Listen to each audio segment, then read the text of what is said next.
Anumang year na ipinanganak, anuman ang iyong Chinese zodiac sign, malalaman natin kung saswertihin ba tayo today sa Hatid na Patnubay at Gabay ni Master Hans Kua, dito lang sa Hans Sabi. Nice. Oh. Rise and shine mga ka-RSP, narito na ang gabay, patnubay para lahat. Prediksyon ni Master Hans Kua ngayong araw ng Monday, April 29, 2024. Simulan na natin.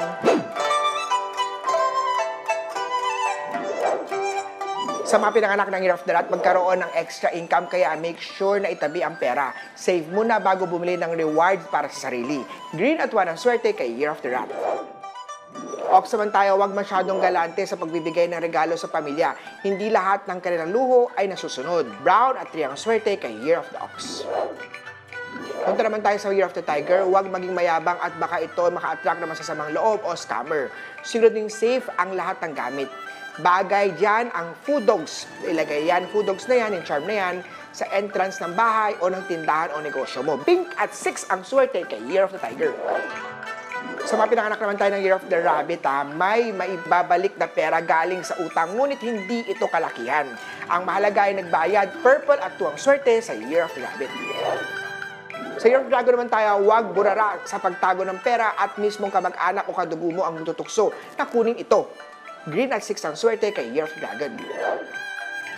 Sa mga pinanganak ng Year of the Snake naman tayo, huwag sanayin ang tao na manghiram o makialam sa gamit mo. Itago ang mga ito. Huwag din mag-imbitahan ng kung sino-sino sa bahay mo. 9 at black ang swerte kay Year of the Snake. Sa mga Year of the Horse naman tayo, dapat may control sa pagiging mainipin. Be patient, huwag din laging mainit ang ulo. Iwasan ang pagiging mayabang. Magsuot ng yellow at 5 ang swerte kay Year of the Horse. Sa mga pinanganak ng Year of the Goat, dapat magkaroon ng control sa paghawak ng pera.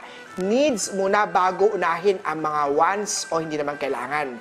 Maswerteng kulay, orange at 3 ang swerte kay Year of the Goat. Sa mga Year of the Monkey naman tayo, nagkakaroon ka ng pabago-bagong isip pagdating sa relasyon, sa pag-ibig, sa business, hindi compatible na sign mo. 1 at purple ang swerte kay Year of the Monkey. Sa Rooster naman tayo, wag naman maging loner. Seek the help of family at friends kapag ikaw'y nade-depress. 7 at peach ang swerte kay Year of the Rooster. Sa Dog naman tayo, kahit naaakit ka sa mga illegal na negosyo, always stay in good side. Yellow at 9 ang swerte kay Year of the Dog. At sa Year of the Pig naman tayo, matuto sa mga bad experiences, maging bukas sa constructive criticism. Huwag maging sobrang sensitive sa isang comment lang. Ikaw agad na o-offend. Red at 1 ang swerte kay Year of the Piggy. Muli po, ito po yung mga gabay patnubay palala at prediksyon lamang ni Master Hans Kua. Nasa inyo mga kamay nakasalalay ang inyong tagumpay, kaya always be positive at i-claim ang mga swerte mga ka-RSP.